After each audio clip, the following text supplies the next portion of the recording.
Je vais vous présenter les différentes étapes de la fiche outil de développement des compétences professionnelles avec la démarche des biais et des matrices cognitives. Fiche outil pouvant être utilisée dans un cadre de coaching, de formation ou de management.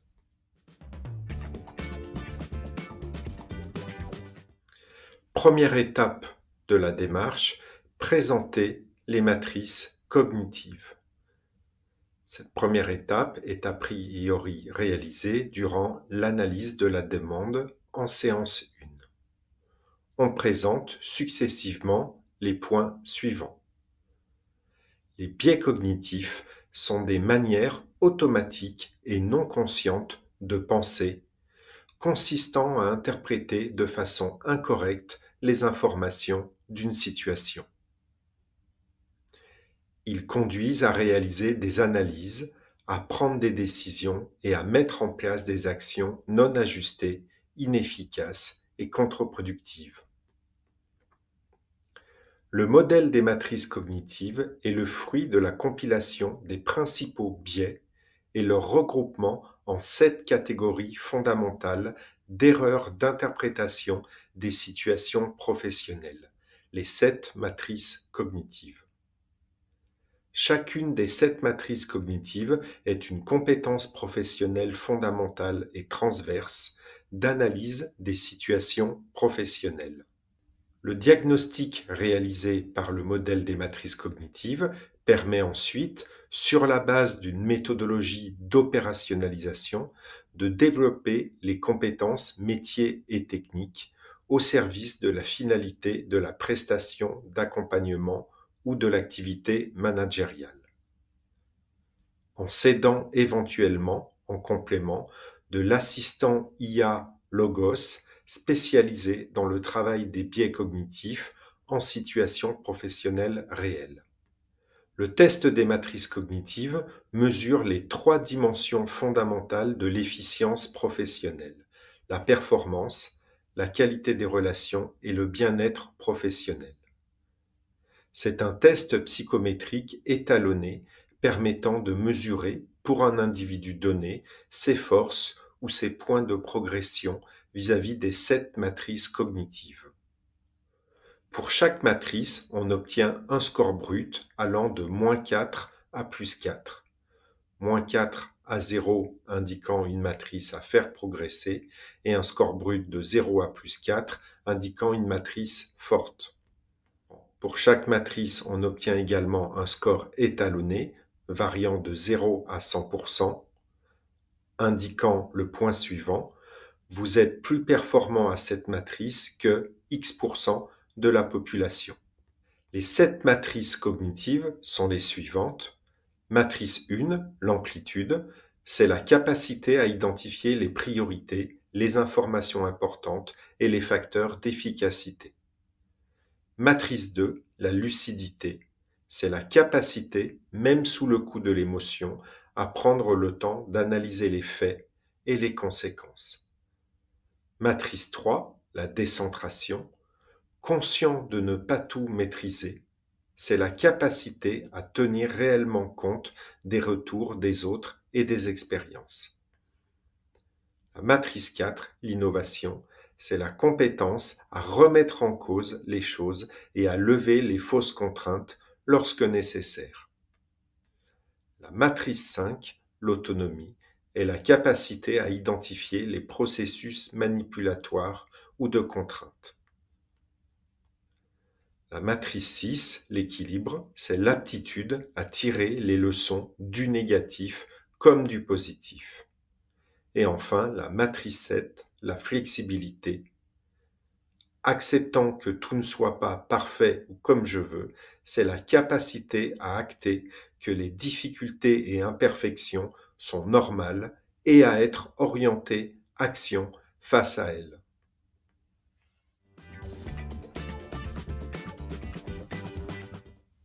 Deuxième étape de la fiche outil, débriefer la synthèse individuelle du test des matrices cognitives et finaliser la fixation de la demande retenue. Cette deuxième étape est réalisée durant l'analyse de la demande, à nouveau en séance 1. Préalablement à cette séance, on demande au bénéficiaire de lire sa synthèse de passation du test des matrices cognitives. Les points clés du débriefing sont les suivants.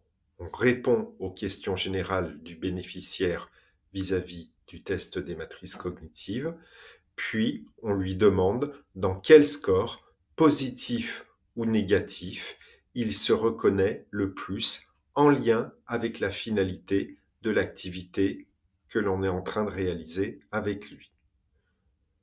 On lui demande enfin quelles sont les 2 matrices positives ou négatives sur lesquelles il lui semble pertinent de travailler au service de cette finalité. Une fois la réponse obtenue, on propose au bénéficiaire une formulation de la demande retenue. Mettre en place des actions de nature A, selon les cas, assurer au mieux mon rôle de manager, poursuivre les objectifs de vente, mieux m'organiser, être plus efficace face au turnover, tout en m'appuyant sur le développement de mes matrices X et Y, les 2 matrices qui ont été retenues par le bénéficiaire. Ces matrices pouvant être l'amplitude, la lucidité, la décentration, l'innovation, l'autonomie, l'équilibre ou la flexibilité.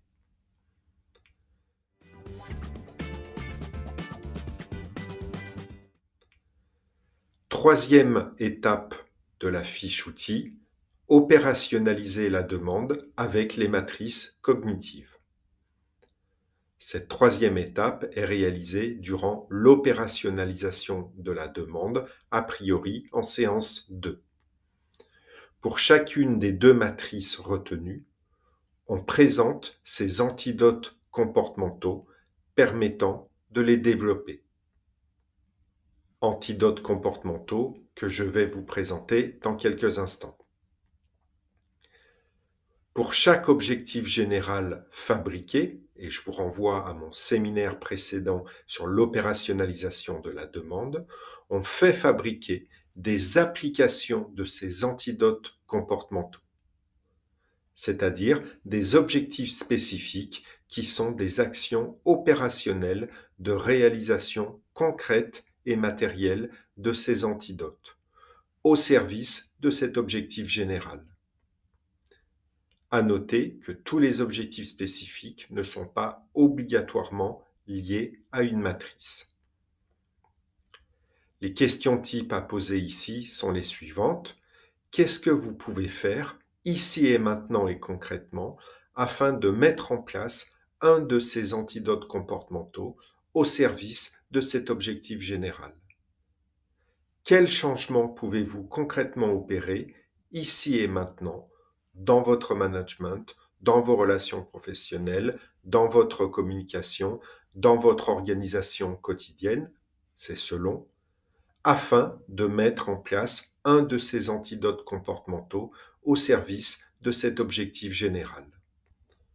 On explique ici les formulations attendues et on les fait vérifier.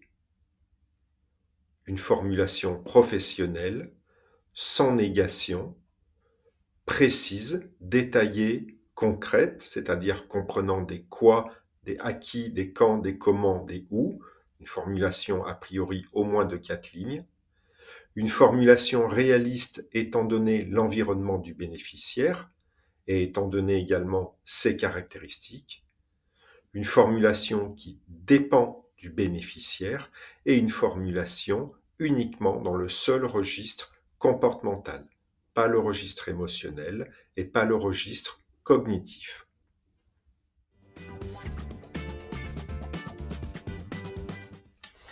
Comme je l'ai indiqué précédemment, une fois que le bénéficiaire a indiqué les 2 matrices sur lesquelles il désire travailler, on lui présente la fiche outil présentant les antidotes comportementaux spécifiques à cette matrice. Par exemple, concernant la matrice 1, l'amplitude, cette fiche présente les antidotes comportementaux suivants.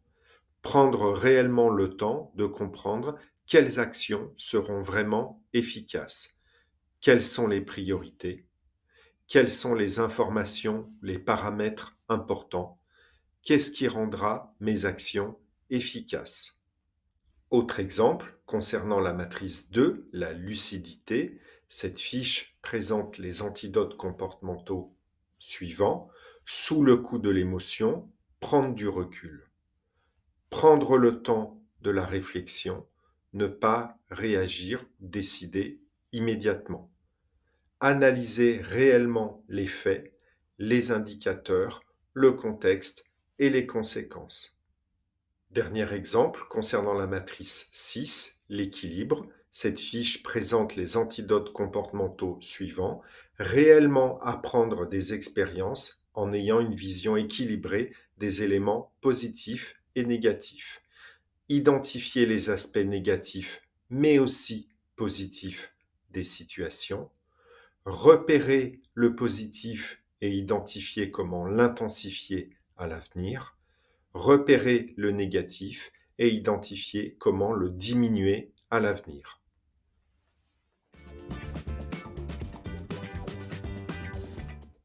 Exemple de réponse obtenue dans le cas d'un objectif général qui était revoir le pricing de mon offre commerciale relative à mes prestations de services.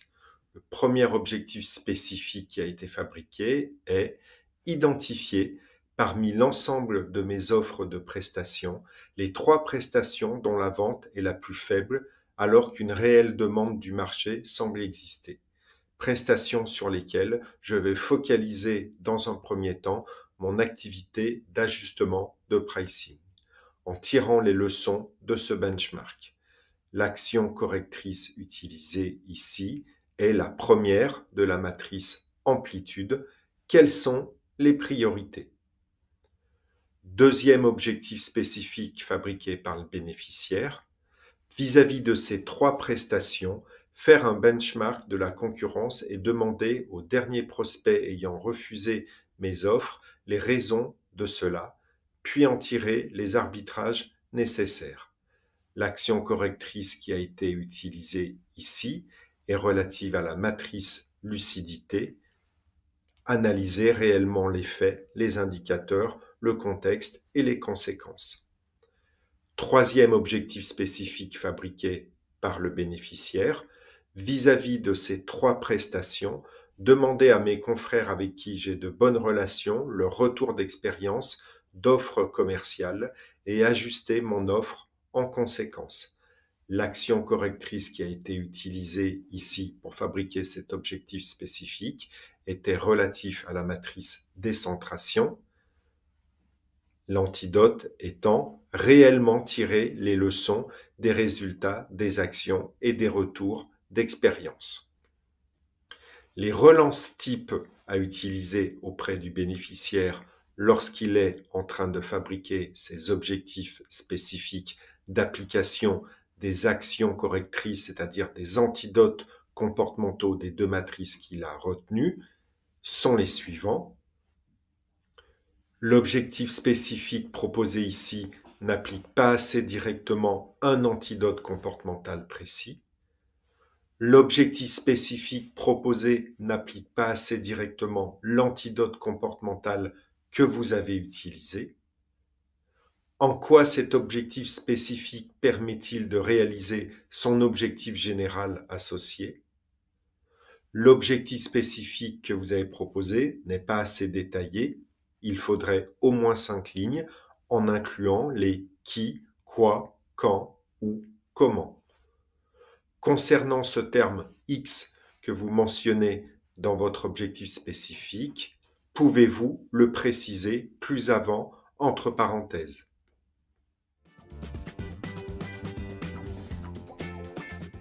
Nous venons de voir les différentes étapes successives de la fiche outil de développement des compétences matricielles.